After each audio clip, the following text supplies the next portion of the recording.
Morning, good morning.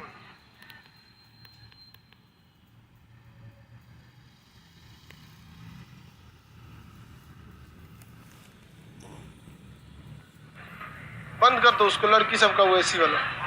तो ये ठोको AC लग रहा है वो लड़की सब। हाँ, इससे पहले के क्लास में आपको कुछ बताए थे बायोलॉजी के बारे में।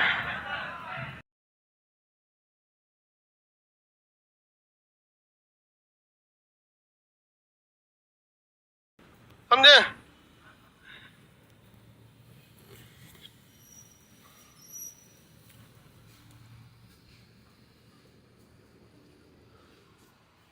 देखो बउआ, श्वसन मार्ग बताइए तो सबसे पहले कहा जाता है? नासा छेद। उसके बाद नासा कपाट, pharynx, larynx, trachea, bronchi, bronchioles, alveoli, ये मार्ग हो गया। उसके आगे अब एक तो स्टेप चेंज होगा, मतलब समझ रहे ना आप? वो अंग से कहा जाएगा ब्लड में, क्या जाएगा? Blood cell mitochondria, mitochondria. अब उसके आगे हम माइटोकांड्रिया में रहने दीजिए, क्रेब साइकिल चलेगा, वो एक इंटरनल रेस्पिरेशन का हिस्सा हो जाता है। गर्ल्स लोग जल्दी बैठिए, बैठ के बवनी लोग, कोई दिक्कत? सब बैठ के सुनना, बहुत टाइम लगता है जी लोग को बैठने में। आगे बताए, सांस अंदर लेने की क्रिया को क्या कहते हैं?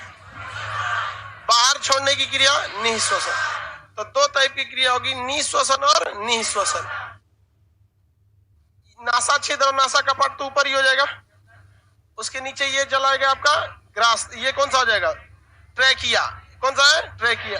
ये बोलिए, ब्रोंकाई, ये ब्रोंकाई, ये ब्रोंकियोलिस दोनों तो ब्रोंकाई ही है। ये सब क्या है सर? ब्रोंकियोलिस, ये ब्रोंकियोलिस है।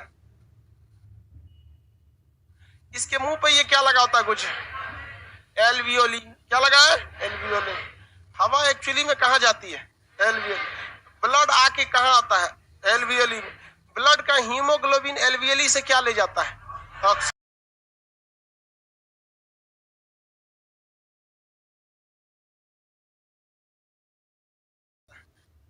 ये क्या चीज है भैया? फेफड़ा। देखिए, फेफड़ा जो होता है शरीर में दो होते हैं। दाहिने साइड का फेफड़ा जो होता है बड़ा होता है, इसके तीन भाग होते हैं। फेफड़ा एक को नहीं इतना बड़ा में होता है, इसके क्या होते हैं? तीन भाग होते हैं। तो इसके तीन भाग होते हैं, इसके दो भाग होते हैं, बट होता फेफड़ा एक ही है, मतलब एक, इसको कॉमन एक ही पढ़ा जाता है। दाहिना फेफड़ा साइज में क्या होता है? बड़ा। दाहिना फेफड़ा साइज में क्या होता है? बड़ा। बाया फेफड़ा छोटा। ऐसा बड़ा। तुम लोग को नहीं दिख रहा है? गर्ल्स के सीट पे बैठा है वो सब खड़ी है सब।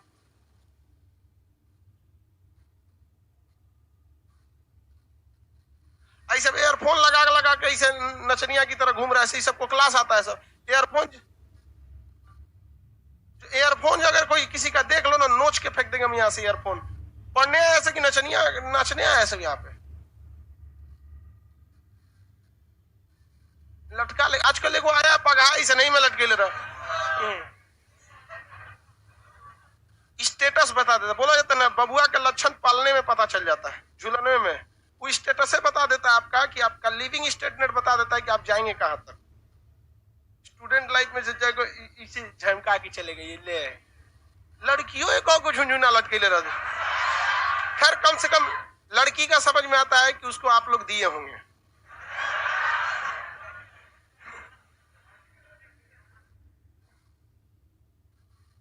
तू लोग को कौन दे दिया? देखो शांति से चलो। देखो मेरे फेफड़ा जो होता है, इसके दाहिना फेफड़ा कैसा होता है? बड़ा, और बायां फेफड़ा छोटा। बायां छोटा इसलिए हो जाता है क्योंकि बायां फेफड़ा के जस्ट नीचे पेट होता है। पेट जिसपे हम खाना खाते हैं। तू सोच रहा अपने इतना जगह ले ले रहता है। आप देखिए ना, आहार नाल बना रहे थे तो ग्रास नली, ये मुख गुआ, ग्रास नली, ये आमाशय, इस साइड में पेट बनाए थे ना। तो पेट किस साइड था? बाईं ओर। तो इसका मतलब बायां का जगह ये एकोपाई कर लिया, बायां वाला जगह क्या कर लिया? एकोपाई। तो क्या बायां वाला फेफड़ा बड़ा होगा? जगह रहेगा तब तो। इधर दिल भी है, वही धड़कने वाला। समझ में आ गया कि नहीं? दिल, वो ये वाला दिल कुछ नहीं होता, ये वाला नहीं होता है। ये उसमें पढ़ाएंगे आपको सर्कुलेटरी सिस्टम में। तो ये हो गया, इधर बायां वाला छोटा होता है। इसके बाहर एक परत रहती है प्लूरा मेम्ब्रेन, इसके बाहर एक झिल्ली रहती है, उसे क्या कहते हैं? Pleura membrane. शरीर का हर एक अंग किसी न किसी झिल्ली में है। अगर कोशिका की बात करेंगे तो कोशिका जो होता है वो कोशिका झिल्ली में है। अगर हम अपने आंतरिक पाचन को बात करेंगे तो म्यूकोसा नामक किस में है? परत में है, झिल्ली में है। किसमें है? म्यूकोसा में। और इसकी बात करेंगे तो ये किसमें है? प्लूरा मेम्ब्रेन में है। किसमें है? प्लूरा मेम्ब्रेन में। प्लूरा मेम्ब्रेन इसमें होता है भैया, इसके बाहरी झिल्ली होती है। जो फेफड़ा होता है इसके दो हिस्से होते हैं, एक इधर वाला, ये 3 पार्ट में होता है, इधर वाला 2 पार्ट में, ये बड़ा होता है। ये यहाँ से क्या आ रहा है भैया? यहाँ पे नासा छिद्र और नासरा कपाट, फेरिंग्स और लैरिंग, ये ट्रेकिया, ब्रोंकाई, ब्रोंकियोलस, और उसके बाद एल्वियली। जब हम सांस लेते हैं या छोड़ते हैं तो इसमें फेफड़ा के अंदर कोई बैटरी लगी होगी जो रिसीव करेगी या छोड़ेगी। कुछ ना कुछ तो बैटरी उटरी लगा रहता है। ऐसा कोई बैटरी नहीं होता है, डायफ्राम होता है। क्या लगा होता है? डायफ्राम। फेफड़ा के नीचे एक तो मोटी मांस की परत पाई जाती है जिसे हम क्या कहते हैं? डायफ्राम। फेफड़ा के जस्ट नीचे क्या पाया जाएगा? डायफ्राम। किसी को कोई दिक्कत? मुख गुहा में कौन सा रोग होता है? जी मुंह में नहीं, मुख गुहा में रोग कौन सा होगा? तो रोग चैप्टर में पूछ लियो बाबू, ठीक है। यहाँ देखिए, ये नीचे वाला इसको क्या कहते हैं? डायफ्राम कहते हैं। आपके नक्शा, आपके मटेरियल में बना होगा, आप देखिए ध्यान से। लाइव वाले आपके पीडीएफ में भी बना है। यहाँ नीचे में क्या बना हुआ है? डायफ्राम। नीचे में बना है कि नहीं बना है? मांस की तरह बना होगा, मोटी परत होती है मांस की, से क्या कहते हैं? डायफ्राम। डायफ्राम जो होता है ये यही है मेन, सांस लेने में हेल्प करता है। जब हम सांस लेते हैं तो सांस इसीलिए ले पाते हैं कि डायफ्राम नीचे आ जाता है। जैसे डायफ्राम नीचे आएगा तो फेफड़ा क्या होगा? नीचे आएगा। और इसमें इतना सिस्टम है कि नीचे जैसे आएगा तो ऊपर से हवा को सक कर लेगा, और जब ये डायफ्राम ऊपर जाएगा तो फेफड़ा को ढकेलेगा, तो पूरा सांस को ये क्या कर देगा? बाहर फेंक देगा। तो सांस लेने और छोड़ने में 80% रोल किसका रहता है? फेफड़ा का। 80% रोल किसका रहेगा? फेफड़ा का रहता है। किसी को कोई दिक्कत? जल्दी बैठान ले, तो समझ में नहीं आता है को बजे आना चाहिए, को बजे ना। जाके बैठा लो कोना में, दिखे चाहे ना दिखे। ये जगह कौन सा है भैया? ये डायफ्राम। सांस लेने और छोड़ने में कौन हेल्प करता है? डायफ्राम। अगर ये डायफ्राम टूट गया तो क्या फेफड़ा नीचे आएगा और ऊपर जाएगा? तो कभी कभी एक्सीडेंट वगैरह होता है, देखिएगा बाइक से जाएंगे इधर या मार देगा, एक्सीडेंट हो जाएगा ना, बस डायफ्राम क्या हो जाएगा? टूट जाएगा।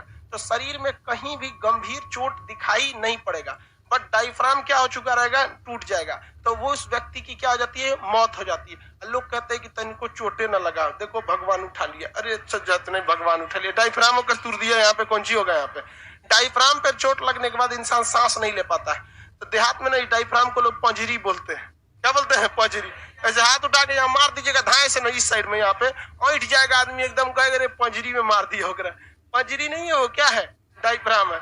यही डायफ्राम सांस लेने में मदद करता है। यहाँ से लेके यहाँ तक है, संयोजी ऊतक का बना होता है। जब हमें सांस लेना होता है तो कैसे हम सांस लेते हैं? जैसे डायफ्राम नीचे जाएगा, फेफड़ा क्या होगा? नीचे आएगा और एयर को क्या कर लेगा? सक कर लेगा। अब डायफ्राम ऊपर छोड़िएगा तो हो जाएगा। इसलिए देखिएगा कोई व्यक्ति अगर सोया रहता है तो उसका पेट ऊपर नीचे करता है हल्का हल्का, मतलब डायफ्राम नीचे जा रहा है ऊपर आ रहा है, नीचे जा रहा है ऊपर आ रहा है, ऐसे ही पता चलता है। नहीं तो पता चला अगर नहीं ऊपर नीचे हो रहा मतलब सोया नहीं है, चल गया, वो हमेशा के लिए सो गया। समझ में आ रहा है कि नहीं आ रहा है? किसी को दिक्कत?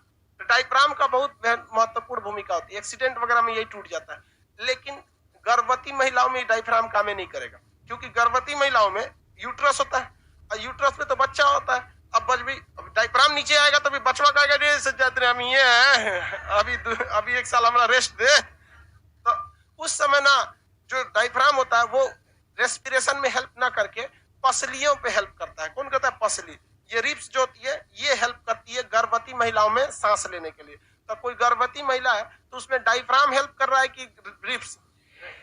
और कोई गर्भवती महिला अगर उसका गिर उड़ के पसली टूट गया तब तो गई काम से, मरना उसको फिक्स है। डायफ्राम काम ही नहीं कर रहा था उतना, और ऐसे क्या हो गया? ये रिब्स क्या हो गया है? टूट चुका है। तो इसलिए गर्भवती महिलाओं को देखा जाएगा, हमारे शास्त्र में लिखा गया है कि किसी भी गर्भवती महिला को, चाहे वो जानवर हो या कुछ भी हो, उसे सताना नहीं चाहिए। लिखा है कि नहीं लिखा है?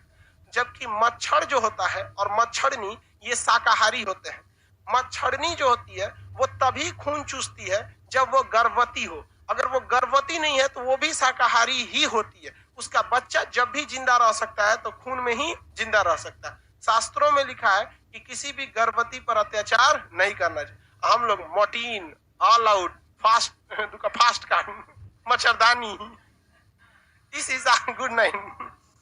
एक सीबीएसई वाला तो औरों 2 कदम आगे रहता है, क्रीम पोत लेता है, ओडोमॉस लो, ओडोमॉस लेके ओडोमॉस उन सब वो अलग ही दुनिया का होता है सब। हाँ, ये समझ में आ गया डायफ्राम का काम। अब हम सांस को अंदर लेके जाते हैं। एक चीज समझिए, आपको कल हम फेरिंग्स तक पढ़ा दिए थे, दिखा भी दिए थे। फेरिंग्स दिखाते कि नहीं दिखाते? बीच वाला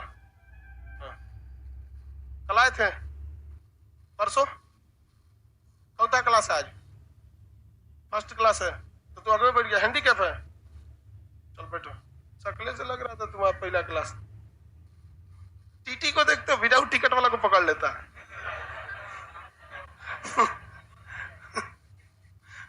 देखो यहाँ पर नासा छिद्र में तो कोई दिक्कत नहीं है, नासा कपाट तक में कोई दिक्कत नहीं है। मेन दिक्कत शुरू होता है फायरिंग्स से। कहां शुरू होता है? फायरिंग।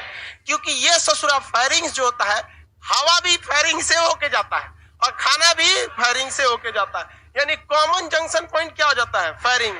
तो फायरिंग्स पे कोई ना कोई एक आदमी रहना चाहिए ना, जो इसको डिसाइड करे कि भैया खाना है। अगर मान के चलिए खाना समझ जाएगा तो भेज देगा पेट में, और अगर उसको हवा समझ जाएगा तो भेज देगा उसको फेफड़ा में, ट्रेकिया में उतार देगा, तो दिक्कत हो जाता है। ये तो हो गया भैया नासा छिद्र और नासा कपाट। अब हम गर्दन की बात करते हैं। यहाँ पर ये क्या चीज है भैया? फायरिंग्स है। क्या है? फायरिंग्स है। फायरिंग्स के पास से ही दोनों नली निकली रहती है। एक निकली रहती है आमाशय के लिए, ये निकली है आमाशय के लिए, और यहीं से निकली रहती है ट्रेकिया। यहाँ से क्या निकला हुआ है? ट्रेकिया। ये क्या है? ट्रेकिया। और ट्रेकिया कितनी भाग में बट जाएगा भैया? 2 भाग में, ब्रोंकाई और ब्रोंकियल। ऐसे बना देते हैं रफली, ताकि इसमें आपको दोनों फिगर समझ में आए। अभी दोनों समझ में आ रहा है कि नहीं? ये ब्लू वाला क्या निकल गया है? पेट। अब इसके बाद से अपना छोटी आंत वगैरह निकल जाएगा यहाँ। ये समझ में आ रहा है? तो खाना जो हम लोग खाते हैं वो फेरिंग्स तक, कहां तक? फेरिंग्स तक एक ही बार आता है। पानी भी फेरिंग्स में आएगा, हवा भी फेरिंग्स में आएगा, सब कुछ क्या आता है? फेरिंग्स तक। इसके बाद डिसाइड होगा कि वो खाना वाली नली में जाएगा कि सांस वाली नली में जाएगा, यानी ये ग्रास नली में जाएगा कि सांस नली में जाएगा, यही डिसाइड करता है। तो फेरिंग्स जो होता है, फेरिंग्स, तो फेरिंग्स के बाद जो खाना खाने वाला साइड है, यानी ओएसोफेगस। ओएसोफेगस को क्या कहते हैं हम लोग? ग्रास नली। तो इसे हम ओ लिख दें, ओएसोफेगस समझिएगा, ऐसे में समझिएगा ग्रास नली। क्या कौन सी नली? ग्रास नली। तो ग्रास नली के पास यहाँ एक ढक्कन लगा होता है। यहाँ पे क्या होता है? ढक्कन। ढक्कन नहीं होता, एक हल्का सा यहाँ पे एक हिस्सा होता है उभरा हुआ, उसे हम लोग कहते हैं निगल द्वार। क्या कहेंगे? निगल द्वार। तो वहां पर निगल द्वार जो होता है, हम एक ऐसा ढक्कन होता है जो लॉक नहीं रहता है। अगर इस पर लोड पड़ेगा तो अपने से खुल जाएगा, लोड पड़ेगा तो क्या हो जाएगा? अपने से खुल जाएगा। एक को नहीं फाटक देखते हैं, ऑफिस ऑफिस में रहता है, लॉक नहीं रहता है, ढकेल के चल जाइए वहां पे, फिर वह बंद हो जाता है। लिखा रहता है पुश पुल, देखे रेस्टोरेंट वगैरह में लिखा रहता है, आदमी पे लिखा रहेगा तो कंफ्यूज होगा, पुश मैंने ठेलना है कि ढकेलना है। तो एक बार देखेगा आ किधर रहा है, चल सोच रहा है। वैसे ही यहाँ पे क्या होता है? एक निगल द्वार लगा होता है। ये परमानेंट बंद नहीं रहता है, अगर इस पर लोड पड़ेगा तो क्या हो जाएगा? खुल जाएगा। इसलिए आप कभी भी देखिएगा, खाना खाइएगा ना तो यहाँ जाने के बाद एगो ढकेलना पड़ता होगा आपको। ऐसा नहीं है कि हवा की तरह सड़क दे चल गया, सड़क दे चल जाता है। हवा को कभी हवा को ढकेले हैं कि चल चल सांस लेते हैं, चल गया यहाँ पे, ऐसे लिए हैं नहीं। लेकिन खाना को आप ढकेले जरूर होंगे, पूछ काट कैसे ढकेलते हैं। और कभी कभी एक के साथ एक थरिया ढकेल देते तो अटक जाता है। अब अटक जाएगा तो पानी ले आ रहे हैं। तो कभी कभी ढकेल देते हैं, दिक्कत हो जाता है। तो इसको स्पीड ब्रेकर का काम ऊपर कौन करता है? टॉन्सिल करता होता है। तो यहाँ पे क्या लगा होता है? निगल द्वार। क्या लगा होता है? निगल द्वार। तो कहेगा कि फेरिंग्स जो होता है, क्वेश्चन पूछा हुआ है सीजीएल का, फेरिंग्स जो होता है वो ग्रास नली से यानी ओएसोफेगस से किस पतली झिल्ली द्वारा जुड़ा होता है? किसके द्वारा? निगल द्वार। किसके द्वारा? निगल। और कोई गधे होगा ना कि निगल द्वार कहेगा कि ट्रेकिया में होता है। ट्रेकिया में कौन चीज को निगलेंगे? ट्रेकिया में कौन चीज को निगल के ले जाएंगे? इसमें निगल के जाएंगे, फंस जाएगा, ये मर जाएंगे, चुपचाप जा काम से कहता हूँ, अटक जाएगा यहाँ पर। बताइए तो फेरिंग्स जो है वो ओएसोफेगस से किसके द्वारा जुड़ा रहेगा? निगल द्वार। किसके द्वारा?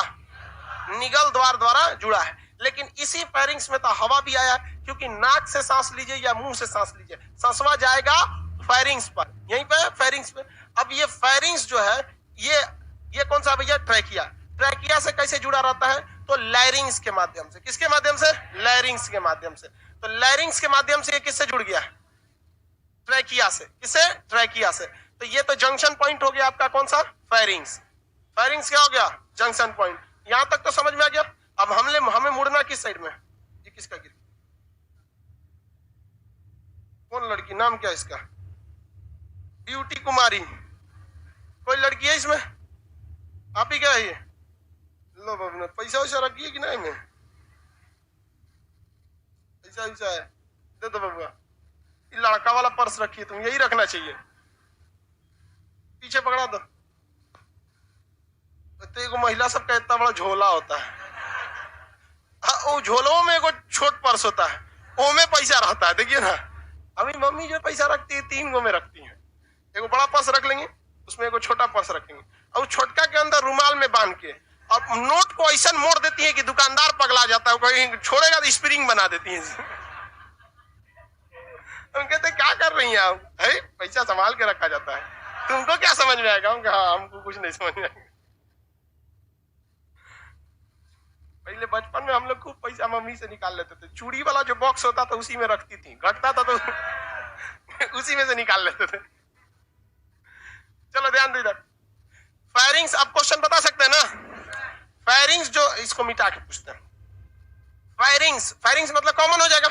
नासा छिद नासा का बात तो खत्म कहानी। यहां से इसमें क्या मतलब बनता है? हवा तो यहां से भी ले सकते। फायरिंग्स जो है वो ओएसोफेगस यानी भोजन वाली नली से किसके द्वारा जुड़ा होता है? निगल द्वार। किसके द्वारा? निगल द्वार। लेकिन यही फायरिंग्स ट्रैकिया द्वारा किससे जुड़ता है? लैरिंग्स। किसे? लैरिंग। लैरिंग्स को हम क्या कहते हैं? वॉइस बॉक्स, साउंड बॉक्स या वॉइस बॉक्स। इसी से वॉइस निकलता है। क्या निकलता है? वॉइस। यहां से आप वॉइस को क्या कर सकते हैं? बदल सकते हैं। वॉइस यहीं से निकलता है। जीभ से शब्द निकलते हैं। जीभ से क्या निकलेगा? शब्द। यानी अगर किसी का जीभ डिफेक्टेड है तो शब्द नहीं बोल पाएगा अच्छा से, तो तोतलाने लगेगा या हकलाने लगेगा। और अगर लैरिंग से गड़बड़ है तो का साउंड नहीं निकलेगा, तो बोलेगा कौन सी? वहां पर गड़बड़ हो जाएगा, साउंड नहीं निकलता है। लैरिंग्स तक तो समझ में आ गया। हमें किधर की ओर मुड़ना है बबुआ? क्या इधर मुड़ना है? हमको इस साइड जाना है क्या? नहीं, हमें जाना है किसमें? ट्रैकिया। ट्रैकिया वाला साइड में जाना है। अब यहीं पर लैरिंग्स के ही मुहाने पर ये जो लैरिंग्स है, ये लैरिंग्स किसको कनेक्ट करता है? फायरिंग्स को। यहां पर एक तो लाठी टाइप का इसे निकला रहता है, इसे कहते हैं इपीग्लोटिक्स। क्या कहेंगे? इपीग्लोटिक्स। इपीग्लोटिक्स जो है ये बंद रहता है। क्या रहता है? बंद रहता है। अगर इपीग्लोटिक्स बंद है तो आप इसमें से खाना खाइए या हवा पीजिए या पानी पीजिए, वो जाएगा किसमें? अग्नाशय, आमाशय में, पेट में जाएगा यहाँ पर। लेकिन अगर इपीग्लोटिक्स क्या हो गया? खुल गया है, तो वो इधर की ओर बंद हो जाएगा। अगर इपीग्लोटिक्स यहां से, एक सेकंड रुक जाओ, इसको बनाए कैसे?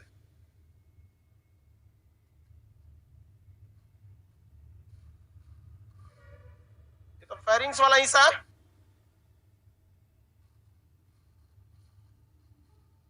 अब ठीक है, इसके मुहाने पे क्या लगा रहेगा? इपीग्लोटिक्स। यहाँ पे क्या लगा रहेगा? इपीग्लोटिक्स। इपीग्लोटिक्स, इसे क्या कहेंगे? इपीग्लोटिक्स। अगर इपीग्लोटिक्स बंद है, मतलब इस साइड में इपीग्लोटिक्स क्या है? बंद है। यहाँ पे ऐसे है, इपीग्लोटिक्स क्या हो गया? बंद हो गया। आप हवा लीजिए, पेट में जाएगा। खाना खाइए, पेट में जाएगा। पानी पीजिए, पेट में जाएगा। समझ में आ गया कि नहीं? लेकिन अगर इपीग्लोटिक्स खुल गया, इसे क्या हो गया? खुल गया, तो इस साइड में जाके ये बंद कर देगा। इपीग्लोटिक्स इस साइड को क्या करता है? बंद कर देता है। घूमेगा कैसे? घूम ये नहीं रहा है। मान के चले कि ये यहां से ऐसे क्या होगा? इधर बंद हो जाएगा। ये इस साइड में ऐसे बंद हो गया। अब ये इस साइड बंद हो गया, तो बीच में टहल रहा है।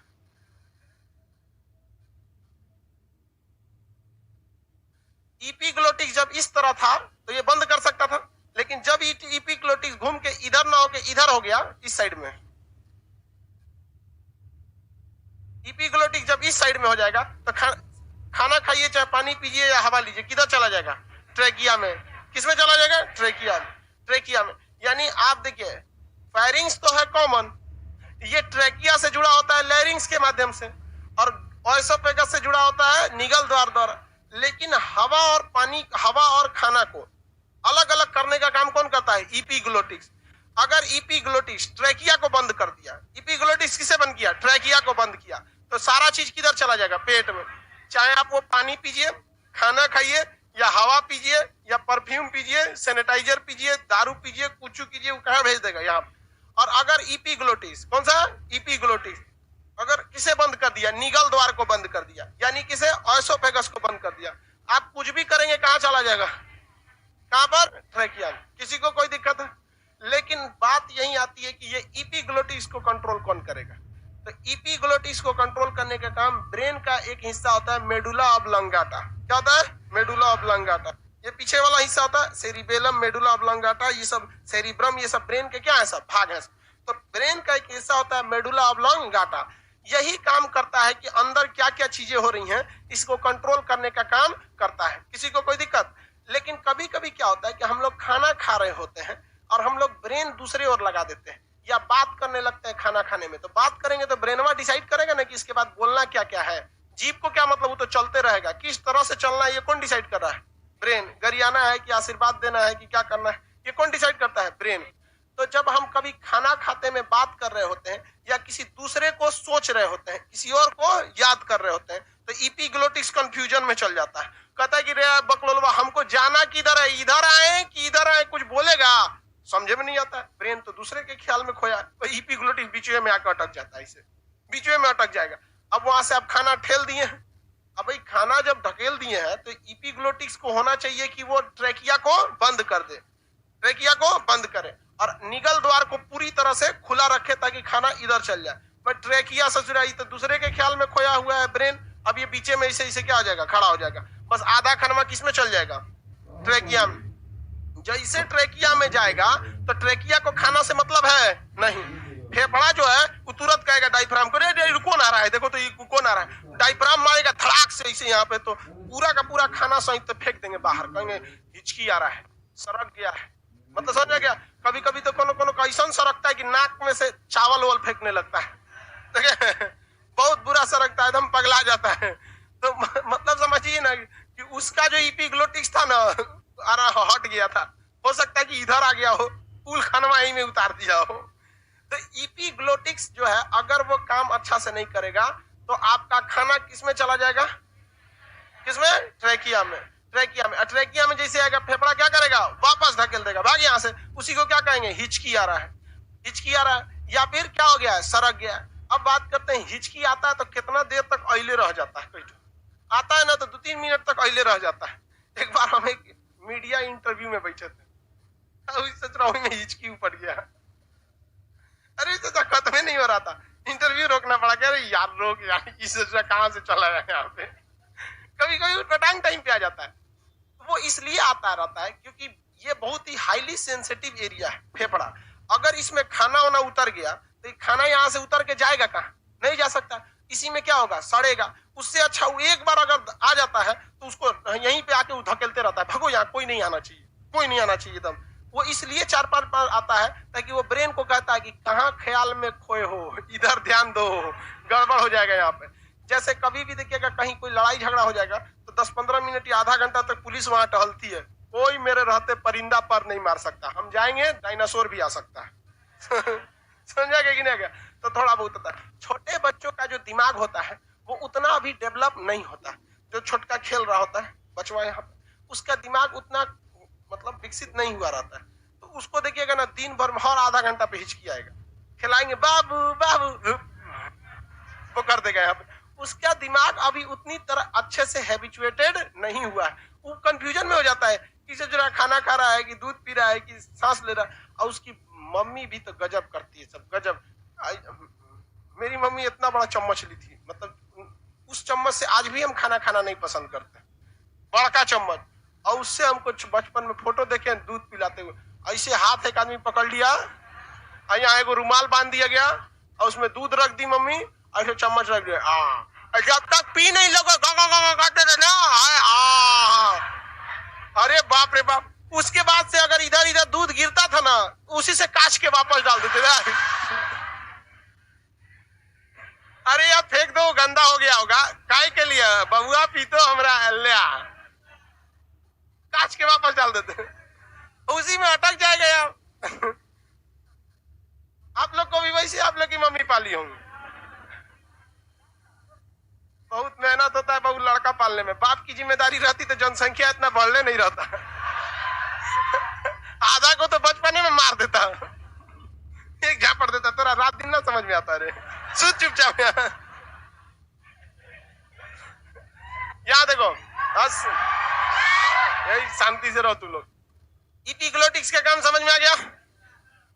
अच्छा अभी तो किसी को कोई दिक्कत नहीं इपिग्लोटिक्स। अब हम खाना लेके, अब हम सांस लेके कहाँ चलते हैं? ट्रेकिया। इधर वाला तो पूरा फरियाइए चुके थे। ये अगर इसमें जाता तो यहाँ सबसे पहले पेट का कार्डियक वाला हिस्सा मिलता है, एसीएल मिलके इसको निपटा देता। इधर वाला तो हम समझ ही गए। अब किधर लेके चलते हैं? ट्रेकिया में। कहाँ चलेंगे? ट्रेकिया में। तो सांस कहाँ चला गया भैया? ट्रेकिया में। ट्रेकिया को होते हुए एल्वियोली, सॉरी ब्रोंकाई, ब्रोंकियोलेस और एल्वियोली। कहाँ गया? एल्वियोली में।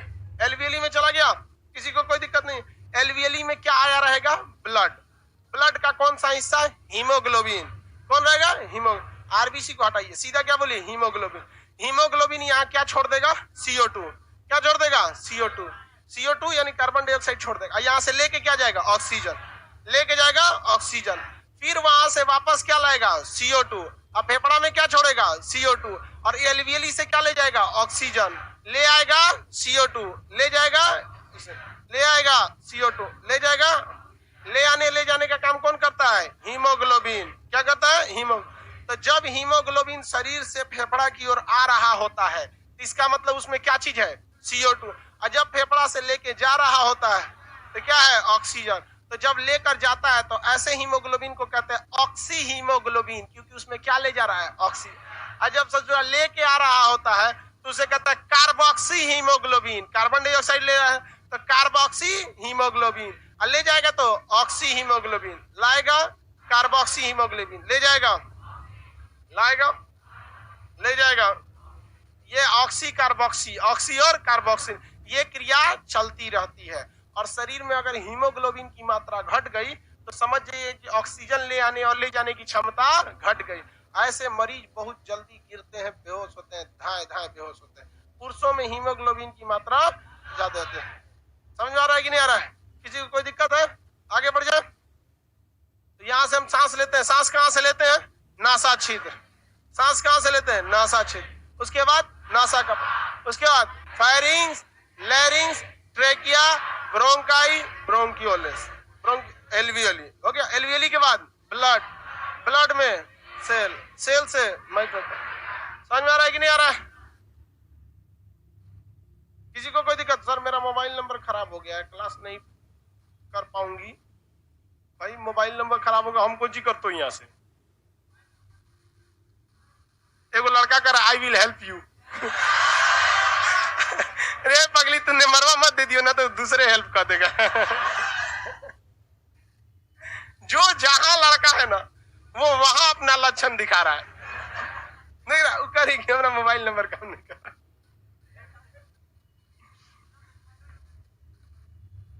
चलो समझ में आ गया? डायफ्राम का काम क्या है? फेफड़ा को ऊपर और नीचे करना। एल्वियोली का काम क्या है? और ब्लड को यहाँ लाता है और उसमें क्या मिला देता है? ऑक्सीजन। हीमोग्लोबिन को कहता है कि चल लेके निकल इसको। जब लेके निकलता है तो क्या हो जाता है? Oxy haemoglobin. लेके आता है तो कार्बोक्सी हीमोग्लोबिन। किसी को कोई दिक्कत नहीं? कभी कभी बचपन में हम लोग जब सांस लेते हैं ना तो हवा में नमी की मात्रा, हवा में किसकी मात्रा होती है? नमी की। अब आप कहेंगे कि नमी कहां से आ गया? तो तालाब का पानी भाप बनकर ऊपर उड़ रहा है, वो हवा में ही है। आप लोग जो कपड़ा धोते हैं, मतलब स्टूडेंट कपड़ा खींचता है जो धोते हैं, सूखता है तो कहाँ गया? पानी हवा में है। हवा में है कि नहीं है? हवा में है। क्या हो गया जी? सुनाइए नहीं रहा।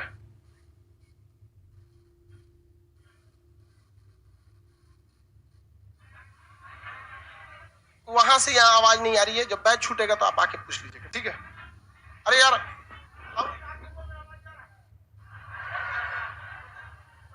वहां से कैसे आ गया? यहाँ से वहां आवाज नहीं जा सकता। अभी चिल्ला के बोल रहे थे, तब आइएगा तो फिर पूछ लेंगे। हीमोग्लोबिन, ऑक्सी हीमोग्लोबिन, किसी को कोई दिक्कत नहीं है? किसी को कोई दिक्कत नहीं? इसमें कभी कभी बचपन में क्या हो जाता है कि फेफड़ा में वगैरह में जो नमी की मात्रा रहती है वो इसी फेफड़ा में जम जाती है, जिससे निमोनिया नामक बीमारी हो जाती है और इसमें जीवाणु बनने लगते हैं। तो बचपन में बहुत खतरनाक बीमारी होती है निमोनिया। इसमें पानी भर जाता है और जहां भी पानी लगेगा ना, कहीं पे भी पानी गिराएंगे तो वहां देखिएगा काई जमने लगता है। तो जीवाणु जो होते हैं, जीवाणु वो एक्चुअली में काई टाइप के होते हैं सब यहाँ पे। तो इसमें जीवाणु जमने लगते हैं, जिसमें हम लोग क्या होने लगता है, निमोनिया टाइप की क्या हो जाता है, बीमारी होने लगता है। टीवी अगर वही बड़े में हो गया तो क्या होने लगता है, टीवी। तो विषाणु जीवाणु से कई इसमें बीमारी होते हैं। बचपन में मेनली क्या होता है, निमोनिया। कोरोना जो है वो निमोनिया का ही एक एडवांस रूप है। जिसको भी कोरोना होगा कंफर्म उनको पहले क्या होगा, निमोनिया होगा। उसके बाद उनका अगला स्टेप क्या होगा, कोरोना। तो कोरोना में 3 स्टेप होता है। अगर ठीक होने वाला रहेगा तो उसको निमोनिया नहीं होगा, हल्का खांसी उसी हो जाएगा। और अगर एज ज्यादा हो गया तो खांसी सर्दी के बाद क्या हो जाएगा, निमोनिया। निमोनिया के बाद कोरोना, कोरोना के बाद काम खत्म। इवन जब कोरोना फैला था तो उसमें भी क्या होता है, मतलब पहले उसे निमोनिया ही समझ रहा था चाइना वाला सब। बाद में समझा सब कि चमगादड़ खाए हैं, गड़बड़ हो गया यहाँ पर। निमोनिया हो गया, टीवी हो गया, ये सब बीमारी होता है। ब्रोंकाइटिस, ये नसें डिफेक्टेड हो जाती हैं, तो ब्रोंकाई डिफेक्टेड हो जाती है तो क्या हो जाता है, ब्रोंकाइटिस नामक बीमारी हो जाती है। समझ में आ गया कि नहीं। फेफड़ा एक तरह का टंकी है। फेफड़ा एक तरह का क्या है, टंकी है, ऑक्सीजन टैंक है। क्या है, ऑक्सीजन टैंक है। इसका केवल और केवल काम यह है कि ब्लड में ऑक्सीजन मिलाना। हम सांस लेते हैं तो इससे कोई खास फर्क पड़ता है? अगर रियली में देखे तो क्या मतलब बनता है, वहां पे सांस लिए रहेंगे, ब्लड में लेके कहा जाएगा, माइट्रोकांडिया तक। और माइट्रोकांडिया तक ब्लड ही ले जाता है, ऐसा क्यों? हाँ? पूरे हर जगह जाता है शरीर, क्या ब्लड क्या जाता है, हर जगह जाता है। तो भगवान देखिए कितना होशियार था, एगो डीलर बना दिया किसको, फेफड़ा को। पूरे ब्लड में राशन कार्ड बांट दिया, हीमोग्लोबिन। समझ गया, आइए यहाँ दिखाइए, लेके जाइए। सारा कोटेदार का काम कौन कर रहा है, फेफड़ा। फेफड़ा में कौन, एलवीएली। यहाँ ब्लड आएगा, राशन कार्ड दिखाएगा कि हमको क्या चाहिए, ऑक्सीजन। ब्लड का राशन कार्ड कौन चाहिए, हीमोग्लोबिन। दिखाए चाचा हीमोग्लोबिन, लेके चला जाता है। तो आप अगर ध्यान से समझेंगे तो फेफड़ा का केवल और केवल काम यह है कि ऑक्सीजन को स्टोर करके रखता है और उसमें ब्लड हीमोग्लोबिन को ऑक्सीजन दे देता है। अब बदले में क्या ले लेता है, CO2। डायफ्राम उसको क्या करता है, ढकेल के बाहर निकाल देता है। ये हो गया श्वसन। क्या फेफड़ा खून को छानता है? यहाँ कुछ छानने वाला इंस्ट्रूमेंट दिख रहा है, कुछ दिख रहा है? तो कहेगा कि रक्त को छानता कौन है, किडनी। ब्लड को छानता कौन है, किडनी। लेकिन रक्त को शुद्ध कौन करता है, फेफड़ा। प्यूरिफिकेशन ऑफ ब्लड केवल क्या होता है, mixture of oxygen in purification of blood. Blood में केवल ऑक्सीजन का क्या कर देना है, मिक्सचर मिला देना है, तो वो ऑक्सीजन ब्लड क्या हो जाएगा, शुद्ध हो जाएगा। तो रक्त को शुद्ध करने का काम फेफड़ा। किस तरह से शुद्ध करेगा, ऑक्सीजन मिलाकर। लेकिन रक्त को छानने का काम किडनी डायलिसिस विधि द्वारा छानती है। ये चैप्टर किडनी का नहीं है, इसलिए कोई क्वेश्चन किडनी का उठा तो थूक देंगे हम, किडनी निकाल लेंगे उसका। फिर चैप्टर वाइज समझिए तो ही ज्यादा दिक्कत नहीं आएगा, वरना खिचड़ी बना देंगे, दिक्कत हो जाएगा। फेफड़ा का काम केवल ब्लड को प्यूरिफाई करना है। क्या करना है, प्यूरिफाई, शुद्धिकरण करना है, न कि उसको क्या करना है, छानने का काम नहीं करता है। ब्लड को छानने का काम कौन करेगा, किडनी करता है। कौन करता है, किडनी। ये उसमें क्या मिला देता है, ऑक्सीजन। किसी को कोई दिक्कत है, आप श्वसन तंत्र में जितने अंग आते हैं वो अंग पढ़ लिए, जिसमें डायफ्राम, फेफड़ा और जितने डायफ्राम और फेफड़ा मुख्य रूप से श्वसन के अंग हो गए। अब बाकी अंदर वाले श्वसन के मार्ग हो गए। क्या हो गए, मार्ग। सबसे पहले सांस लेंगे तो कहां जाएगा, सांस नली, नासा छिद्र। सांस नली में हम डायरेक्ट भेज दिए थे क्या, नहीं जाएगा वहां। सबसे पहले नासा छिद्र, नासा कपाट, pharynx, larynx, trachea, bronchi, bronchioles, alveoli. हो गया, यही तक गया। इसके बाद एक थोड़ा कैप कर देना है। उसके बाद कौन ले जाएगा, ब्लड। किसके पास, सेल। सेल में माइटोकॉन्ड्रिया, वो अलग ही हिस्सा हो जाएगा। आप बताओ, खाना और हवा दोनों कहां पर कॉमन हो जाता है, फेरिंग्स पर। कहां पर, फेरिंग। फेरिंग्स जो होता है किसके द्वारा, एसोफेगस से कनेक्ट होता है। किसके द्वारा, निगल द्वारा। और यह फेरिंग्स किसके द्वारा, ट्रेकिया से जुड़ा होता है, लैरिंग्स के द्वारा। इपीग्लोटिक्स बताइए, फेरिंग्स पे लगा होता है कि लैरिंग्स पर, हाँ, लैरिंग्स पर। इपीग्लोटिक्स इस पर लगा होता है, लैरिंग्स, लैरिंग्स पर। अगर हम खाना खा रहे हैं तो वो क्या करेगा, फेफड़ा को बंद कर देगा, सांस नली को बंद कर देगा। खाना कहां जाएगा, अमाशय में। और अगर हम हवा ले रहे हैं तो क्या करेगा, निगल द्वार को बंद कर देगा, कहां चला जाएगा। इसको डिसाइड करने का काम ब्रेन करता है, हाँ, मेडुला ऑब्लांगेटा। वो तो ब्रेन का हिस्सा है, ब्रेन में पढ़ा देंगे। किसी को कोई दिक्कत नहीं। हाँ क्या चीज? देखिए इनका इस लड़का का क्वेश्चन, ठीक है ठीक है, हाँ हाँ हाँ समझ रहे, तो टाइडल वॉल्यूम बोलते हैं उसको, अभी आगे पढ़ा रहे हैं। इसका कहना है कि सर हम लोग सांस लेते होंगे तो कुछ ना कुछ अंदर रह जाता होगा, जिस तरह ग्वाला से दूध लेते हैं, कितनों खाली कर दीजिए अंदर वाला इनसे बच जाता है, पता है कि नहीं? आदमी छोड़ता है उसको, पानी डाल के घगोर के निकाल लेता है। वैसे ही फेफड़ा भी देखो, गैस जो होता है ना, गैस पूरा कंप्लीट भाग जाता है। गैस जो होता है वो क्या होता है, डायफ्राम उसको ठेल के भाग देता है। देखो भाई, हम लोग का जो फेफड़ा है, इसकी जितनी औकात है, हम उसका केवल 8% हवा को अंदर ले जाते हैं। जितनी क्षमता है उसका कितना ले जाते हैं? 8%। क्या कंप्लीट ले जाते हैं क्षमता कितना? नहीं। कितना ले जाते हैं? 8% ले जाते हैं। अब समझ में आ रहा है? कंप्लीट लेके नहीं जाते हैं। तो हमारी टोटल जो फेफड़ा की वॉल्यूम है, total lungs capacity, total lungs capacity, total lungs capacity, ये कितने लीटर की भैया? ये लगभग 6000 ml की है। कितने की है? 6000 ml। अगर हम इसे कहेंगे तो कितना लीटर? 6 लीटर। 6 लीटर गैलन जो होता है, उसमें जितना हवा आता है उतना हमारे फेफड़ा में आ सकता है, लेकिन इतना हम लोग लेते नहीं है। हम लोग लेते हैं टाइडल वॉल्यूम। क्या लेते हैं? Tidal volume. टाइडल वॉल्यूम जो होता है total lungs capacity, total lungs capacity, TLC समझ में आ रहा है? पूरा लिखेंगे तो भर जाएगा ना यार। टाइडल वॉल्यूम एक बार में नॉर्मल इंसान जितना सांस लेता है, वो टोटल लंग्स कैपेसिटी का कितना होता है? 8%। कितना परसेंट? 8%। तो यही से निकालेंगे ना, 8 छक 48, 480 ml। हम इसे लिख सकते हैं आधा लीटर। कितना लिख सकते हैं? आधा लीटर। तो इसको हम 480 को 500 ml भी बता सकते हैं, लगभग में तो चलता है। किसी का फेफड़ा बड़ा, किसी का छोटा हो सकता है। अरे रूपनर बबुआ बता रहे हैं, अकेले तोरा थोड़े बताएंगे। ये हो गया आपका कौन सा? Total lungs capacity. हमारे टोटल लंग्स की कैपेसिटी कितनी है? कितना लीटर? 6 लीटर। बट हम लेके कितना जाते हैं? आधा लीटर। यानी टोटल वॉल्यूम का 8%। टोटल वॉल्यूम का 8। क्वेश्चन पूछा हुआ था कि टीबी जो होता है टोटल लंग्स कैपेसिटी या tidal volume, total lungs capacity का कितना परसेंट होता है? 8। नॉर्मल हम सांस कितना ले जाते हैं? आधा लीटर। क्या आधे लीटर जाएगा? कितना जा सकता है? 6 लीटर। तो कब जब हम लोग क्या कर, देखिए अगर आप आधा लीटर सांस ले जाएंगे, मतलब ये नॉर्मल स्थिति है, आप सांस रोक नहीं पाएंगे। जैसे सांस ले गए आधा, अब रोकेंगे तो सांसवा फूलने लगेगा। क्या है? समझिए ध्यान से। हमारे जो ब्लड है ना, ब्लड, इस ब्लड में जो हीमोग्लोबिन ले जाता है, ये आधे लीटर ले जा पाता है। कितना ले जा पाता है? आधा लीटर। इसलिए हम लोग लेते कितना है?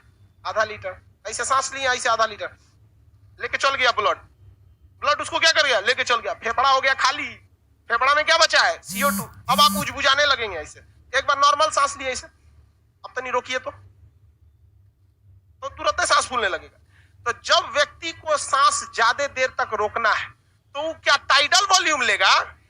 क्या लेगा? Total lungs capacity. इसलिए देखिएगा, गोताखोर जब पानी में जाता है डुबकिया लगाने, तो पहले क्या 6 लीटर भर लिया, एक बार में आधा लीटर, एक बार में आधा लीटर, टोटल 12 बार का वो अपना ले लिया कि नहीं ले लिया? यहाँ पर होशियार होता है कि नहीं होता है?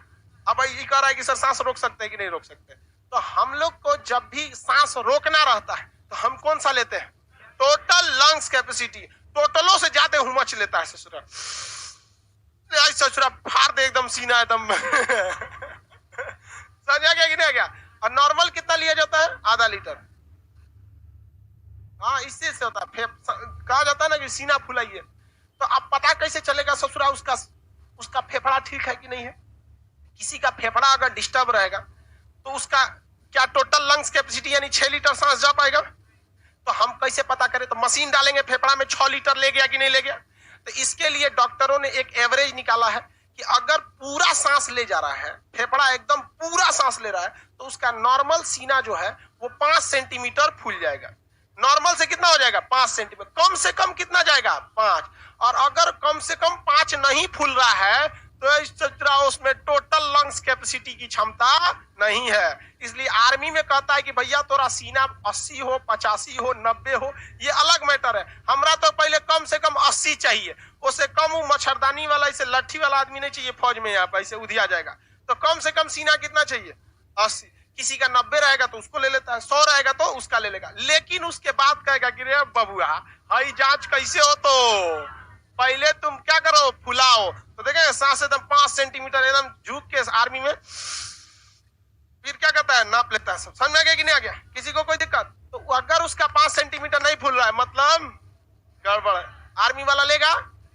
आर्मी में नहीं। देखिए आर्मी आपको एकदम बेहतरीन ढंग से लेगा।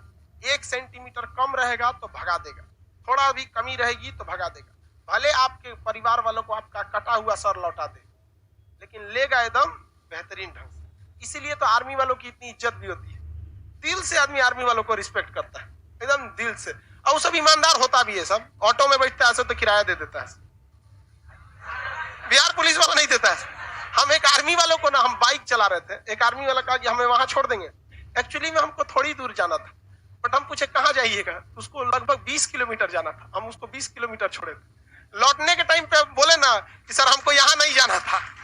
पता है वो बेचारा रोए, मतलब एकदम क्या पता डांटने लगा हमको कि जब आपको यहाँ तक नहीं आना था तो आप आए क्यों? हम कहे क्या बात करते हैं सर, आप हम लोग के लिए जान देने को तैयार रहते हैं, हम आपको छोड़ नहीं सकते हैं। हाँ अरे भाई आप लोग एक फौज के यहाँ नौकर बन के भी रहना एक सौभाग्य की बात होती है। उनके बदौलत हम लोग यहाँ क्लास ले रहे हैं, वरना कब का आके रौंद के चल गया रहता सब। हमारे पास फौज नहीं थी तो कबो गौरी आया, कबो चंगेज खान आया, हनुमान जी का प्रसादी बना दिया। आए ना तनी बाबर झाबर नाम का कुत्ता बना के पालेगा आदमी। टोटल चलिए ध्यान से देखो, टोटल लंग्स कैपेसिटी कितनी होती है? 6 लीटर। लेते कितना? तो टाइडल वॉल्यूम क्या होता है? हम नॉर्मल लेते हैं। एक व्यक्ति नॉर्मली एक बार में लगभग 13 से 16 बार में सांस लेता है। जब वो जगह है तब, जगे रहने में हम सांस छोटा छोटा लेते हैं, नॉर्मल। लेकिन जब हम सोए रहते हैं तो 16 बार सांस नहीं लेंगे, तब कितनी बार लेते हैं? 13 बार। और लंबा लंबा सांस लेते हैं। कई कई को कई नासा कपाट होता है, ये छोटा होता है। नासा कपाट क्या होता है? छोटा होता है। तो जब तक जगा रहता है तब तक वो प्रेशर से मारता है, लेकिन जब सूत गया तो का नासा कपाट छोट, प्रेशर खत्म। मेरे पापा जब सोते हैं ना तो दूसरे कमरा का आदमी जो जग जाता है। उस कमरा में सोएंगे तो दूसरे कमरा का आदमी जग जाएगा। क्या हो गया है? एक बार पापा, हम थके हुए, मेरा छोटा भाई थका हुआ था, पापा खराटा ले रहे थे 2 बजे रात को। तो उठ के कहा कि पापा ऐसे काय सो रहे हैं? तो उठ के उसको कह रहे तू रतिया को जग कह रहा है रे?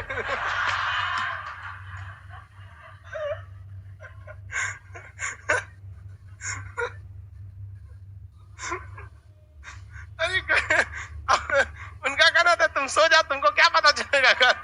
उस चचा पबजी खेल रहा था, हमारा भाई भाई छोटका, उसको डिस्टर्ब हो रहा था, मार कानवे में खड़ा खड़ा ले रहे थे उसको। तो सोते वक्त खराटा बजता है, क्या किसी को जगते वक्त भी खराटा आता है?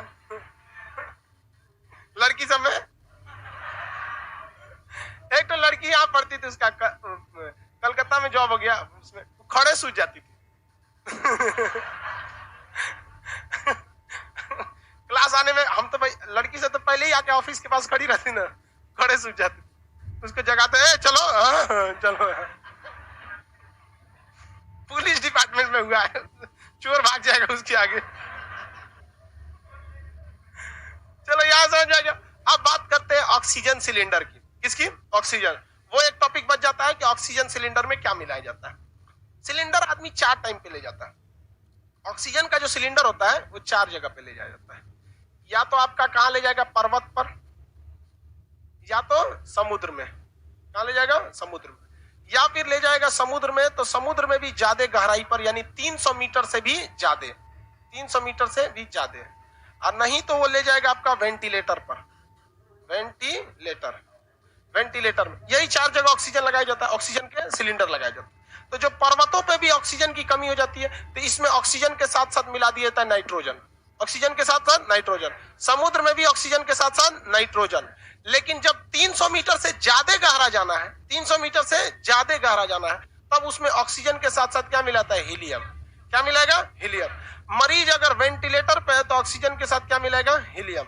शुद्ध ऑक्सीजन कभी भी नहीं देंगे, शुद्ध ऑक्सीजन कभी भी नहीं देंगे। रीजन क्या है भैया? भारी हो जाता है, फेफड़े में चोट लगने लगेगा, भारी हो गया चोट लगने लगेगा। कभी भी शुद्ध ऑक्सीजन नहीं देना है। अब यहां देखो भैया, पर्वत पर है तो नॉर्मल स्थिति है। पर्वत पे कैसा होता है? नॉर्मल। ऐसा थोड़ी है कि मरने उड़ने वाला सब दिखाई देता है, भाई दिक्कत हो रहा है तो नीचे आ जाए यहाँ पर। तो हवा में ऑक्सीजन के बाद सबसे ज्यादा क्या रहता है? नाइट्रोजन। तो इसे क्या दे दिया जाता है? हवा में नाइट्रोजन। अगर कोई समुद्र में ऊपर ऊपर तैर रहा है, तनी मनी नीचे जा रहा है, तो उसके लिए भी नॉर्मल स्थिति है। और नॉर्मल स्थिति में रहता क्या है? अरे भैया वायुमंडल में सबसे ज्यादा नाइट्रोजन है ना, है 78%, और उसके बाद ऑक्सीजन है 21%। 21% जोड़िए ना, 99% हो गया ना, हो गया।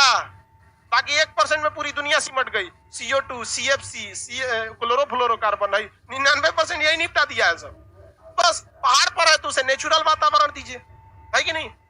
समुद्र में गया है वो ऊपर ऊपर है तो नेचुरल दीजिए, लेकिन एकदम गहराई में घुस गया तो नेचुरल नहीं काम करेगा। एकदम गहराई में नेचुरल काम करेगा, उसको क्या देना पड़ेगा? हीलियम। अब वेंटिलेटर जिसको चढ़ाया जाता है ना, समझ जाओ उसका आखिरी समय चल रहा है, एकदम क्या हो गया? आखिरी समय। अब उसको ऑक्सीजन के साथ साथ क्या देना पड़ेगा? हीलियम। अब वो नेचुरल अवस्था में नहीं है। मरीज भी दो तरह से ऑक्सीजन लगता है, तीन तरह से। देखिए, एक मरीज जिसको हल्का फुल्का ऑपरेशन वगैरह हुआ है या नॉर्मल प्रॉब्लम है, तो ऑक्सीजन का एक बस यहाँ पाइप लगा के चिपका देगा। इसे देखे होंगे, एक ऑक्सीजन का पाइप लगा के इसे चिपका देगा, यहीं से वो सूंघ लेता है। क्या करेगा? सूंघ लेगा। और नहीं तो अगर मान के चलिए यहाँ से भी नहीं सूंघ पा रहा और सांस लेने में दिक्कत है, तो ऑक्सीजन का मास्क पहनाएगा, इतना बड़ा गोल यहाँ पर, उसमें से भी सूंघ लेगा, बतियाइयो लेगा। काओ बबुआ, निकाल के फिर बतियाएगा, खाना कही लो, फिर पहन लेगा हुआ, कोई दिक्कत नहीं। ऐसा मरीज सीरियस नहीं होता है। लेकिन कुछ ऐसे मरीज होते हैं जिनका डायफ्राम से काम नहीं कर पाता है, उनका डायफ्राम काम अच्छा से नहीं करता है और वो सांस सही से नहीं ले पाते हैं।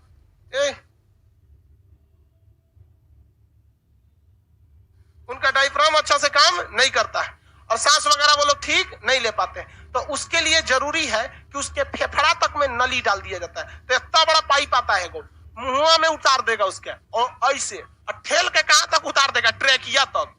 ठेल के कहां तक उतार देगा? ट्रेकिया तक। और उसके बाद एगो पाइप से पंप करेगा, ऐसे पंप करेगा तो सांस जाएगा, फिर छोड़ेगा तो सांस वापस आएगा। तो एगो आदमी पंप लेकर बैठल रहता है, इसे देखे होंगे इमरजेंसी में, पंप से इसे दाबते रहता है, सांस लेता। अब बताइए भैया, अगर हॉस्पिटल में ऐसा 100 गो मरीज आएगा तो 100 गो आदमी लगेगा दाबने वाला। दाबो तो सांस जाएगा, छोड़ो तो आएगा। दाबो अभी में कहीं भुला गया तब चल गए, कहीं ओके आपकी पीढ़ी समझ के पो पो पो पो दाबने लगा, फेफड़े भड़क जाएगा। इसके लिए एक मशीन लगा दिया गया जो ये काम वो मशीन कर देती है, कितना ऑक्सीजन डालना है और कितना वापस निकालना है। तो जब फेफड़ा पूरी तरह काम नहीं करता है तो क्या हो जाता है? वेंटिलेटर का। लाइव वाले लोग ध्यान से पढ़ा करना, जब फेफड़ा पूरी तरह कंप्लीट काम नहीं करने लगता है तो लास्ट पोजीशन में क्या लगाया जाता है? वेंटिलेटर। तो वेंटिलेटर हो या फिर कुछ भी हो, ऑक्सीजन सिलेंडर, उसमें क्या लगाया जाता है? हीलियम। जब व्यक्ति वेंटिलेटर पर होता है तो उसे छोड़कर कभी कोई नहीं हटता है, या ऑक्सीजन पर रहता है तो उसे भी छोड़कर आदमी हटता नहीं है। उसके पास एनी टाइम एक आदमी रहना चाहिए। और क्या परिवार के आदमी को रखिएगा, वो बिगड़िए जाएगा तो क्या करेगा? सिस्टर रहती है सब, नर्स वहां पर, और उन लोगों की वो एकदम केयर करती है सब। तो उन्हें किस यूनिट पे रख देते हैं? केयर यूनिट में। किस यूनिट में? केयर यूनिट यहाँ पे। और इसमें इतना गहन निगरानी रखा जाता है कि वो हमेशा चेक करती रहती है, एकरा कौन दिक्कत है, इसका इसे टीटी कम कर रहा है, माने वो मरने वाला है लग रहा है। तो उनकी गहन जांच की जाती है कि नॉर्मल जांच? गहन जांच को इंग्लिश में कहते हैं इंटेंसिव जांच। क्या कहते हैं? इंटेंसिव जांच को केयर, तो इंटेंसिव केयर यूनिट। क्या कहते हैं? Intensive care unit, ICU. ICU में गए हैं तो मतलब समझिए भैया मतलब गड़बड़ बात है, नॉर्मल नहीं है। और मान के चलिए आप ठीक ठाक हो गए, आईसीयू में हट गए, तो आपको उठा के कुर्सी कहीं अलगे बेड पे सुता देगा, हॉल में सुता देगा। जाइए, आप गड़बड़ नहीं है तो उसको कहते हैं वार्ड में एडमिट है। किसमें है? वार्ड में। तो मतलब समझिए, अगर वार्ड में है तो आउट ऑफ डेंजर है, और अगर वेंटिलेटर पे है, आईसीयू में है, मतलब गड़बड़ है भैया। और ओटी में है, ओटी मतलब ऑपरेशन थिएटर, मतलब अभी यहाँ पर चीरफाड़ चल रहा है। तो चीरफाड़ करने के बाद कहाँ लाता है? आईसीयू में। आईसीयू में ठीक हो जाते हैं तो कहाँ डाल देता है? वार्ड में। और वार्ड में से भी ठीक हो जाते हैं तो घरे डाल देता है। कहाँ डाल देता है? घर। समझा गया कि नहीं आ गया? अब हॉस्पिटल में भी एगो समस्या समझिए। हॉस्पिटल में दो तरह के मरीज होते हैं, एक वैसे मरीज जो आईसीयू में है, एक वैसे मरीज जो वार्ड में है। ठीक है? तो इन दोनों तरीके के मरीज को कहा जाता है इनर पेशेंट। मतलब ये पहले से हॉस्पिटल में है, सीरियस है तो आईसीयू में होगा, और नॉर्मल ऑपरेशन हो गया। जैसे किसी महिला का डिलीवरी का ऑपरेशन हुआ, तो जिस समय ऑपरेशन हुआ तो निकली किस में से? Operation theatre. तो पहला दिन उसको किस में रखेगा? आईसीयू। उसके बाद डॉक्टर आके देखता है कि नहीं नॉर्मल है, सब ठीक ठाक, तो कहाँ भेज देगा? वार्ड में। एक हफ्ता या 2-3 दिन बाद जैसी स्थिति है घर भेज दे। लेकिन इसी बीच ससुरा नायका मरीजवा घुस जाता है, पर्चा देखा कि खजुवट हो गया, दिनाय, चेचक, फोड़ा, फुंसी सब हो जाता है। उसको कहा जाता है कि ससुरा ये इनर पेशेंट नहीं है, ये कैसा पेशेंट है? Outer patient. तो आउटर पेशेंट डिपार्टमेंट ओपीडी बनाया गया था। क्या बनाया था? ओपीडी। तो पहले आप कहाँ जाते हैं? ओपीडी में। पर्ची कहाँ कटवाते हैं? ओपीडी में पर्ची कटवाते हैं। उसके बाद आदमी देखता है कि आपको कौन डॉक्टर को भेजना है। लेकिन एक इसी में होता है इमरजेंसी। क्या होता है? इमरजेंसी। इमरजेंसी में कौन नॉर्मल आदमी नहीं आता है, इमरजेंसी वाला वो ओपीडी में जाएगा, सीधे कहाँ जाता है? आईसीयू में। किस में जाता है? आईसीयू में। अब आईसीयू में जाएगा, तुरंत डॉक्टर देखा काका है भैया, इसका तो ऑपरेशन करना पड़ेगा, पैर टूट गया, उठा के कहाँ भेज देगा? ओटी में, ऑपरेशन थिएटर। ऑपरेशन थिएटर के बाद उठा के आईसीयू। नॉर्मल स्थिति है तो कभी कभी कौन ऑपरेशन थिएटर से ऊपर चल जाता है, उसी में से चल गया वहां। आप लोग बताइए किस में जाते हैं? ओपीडी, आउटर पेशेंट डिपार्टमेंट, बाहिर रोग विभाग ऐसे करके बोलता है। बाहर रोग विभाग मतलब बाहरी आदमी, भगवान ना करे किसी को जाना पड़े ओपीडी में। हालांकि अगर जाइए तो इधरे जाइए और इधरे से निकल आइए, समझा? कि अगर जाना भी है तो इधर नहीं, हा? उसमें तो और क्रिटिकल रहता है सब, वो अलग अलग स्पेसिफिक हो जाता है। अब बच्चा डिपार्टमेंट हो जाता है, एगो शीशा में रख देता है, देखे वो अलग होता है। अब वो कुछ ऐसे डिपार्टमेंट होते हैं जो पर्टिकुलर उस मरीज के लिए बनाए गए हैं। ये कॉमन चीज होते हैं। ये क्या होता है? कॉमन। अब कुछ इतना सोचा, डॉक्टरों में इतना कैटेगरी होता है कि समझे में नहीं आता, दुकान लिख ले स्वर्ग रोग विशेषज्ञ, तुरंत स्वर्ग में पहुंचाएगा। इससे बड़ी डिपार्टमेंट होता है डॉक्टर। श्वसन समझ में आ गया? एक श्वसन बच गया आपसे, कौन सा? आंतरिक श्वसन। ये ससुरा ऑक्सीजन व ब्लड को लेके गया कहाँ? कहां पर? माइटोकॉन्ड्रिया। तो उसे क्या कहते हैं? आंतरिक श्वसन। बाह्य श्वसन समझ में आ गया? किसी को कोई दिक्कत नहीं है? आंतरिक श्वसन अभी समझाया नहीं है, अब सुनिए ध्यान से, ध्यान से। होली के लिए आप लोग का अब आज से क्लास छुट्टी दिया जाता है। मंडे को क्लास खुलेगा 5 अप्रैल। आप सब लोग को हैप्पी होली। एक चीज और सुनिए ध्यान से, पिछली बार भी हम जो छुट्टी दिए थे होली की ही दिए थे और अचानक लॉकडाउन हो गया था। इस बार भी छुट्टी दे रहे हैं, गड़बड़ मत हो जाए। आप लोग होली वगैरह में कोशिश कीजिएगा अपने परिवार के सदस्यों के साथ ही होली मनाने। 1-2 साल कोरोना के बीच में अगर हम झेल ले जाएंगे तो कोई पहाड़ नहीं टूटने वाला हमारे ऊपर। अगर हम लोग सावधानी से रखेंगे तो कोरोना जल्दी खत्म हो। लेकिन कुछ लोग कहेंगे कि आपको होली खेलने से रोक रहा है, तो ऐसे लोग कहे तो कहिए कि तब चल तुम मुंबई जाके खेलो जहां सबसे स्पेशल कोरोना है कि नहीं है? महाराष्ट्र जाके खेलो वहां पे, तो आप थोड़ा सा बच के रहेंगे। इस सबसे थोड़ा सावधानी बरतिएगा। आप सब लोग को, लाइव वाले सब लोग को हैप्पी होली। अच्छे से होली मनाइए, परिवार के सदस्य से ही खेलिए, बाहर ज्यादा तामझाम नहीं। अभी कोरोना दोबारा थोड़ा सा बढ़ रहा है। चले, समझ में आ गया? चलिए ओबीएस का आवाज बंद कीजिए तो, ओबीएस से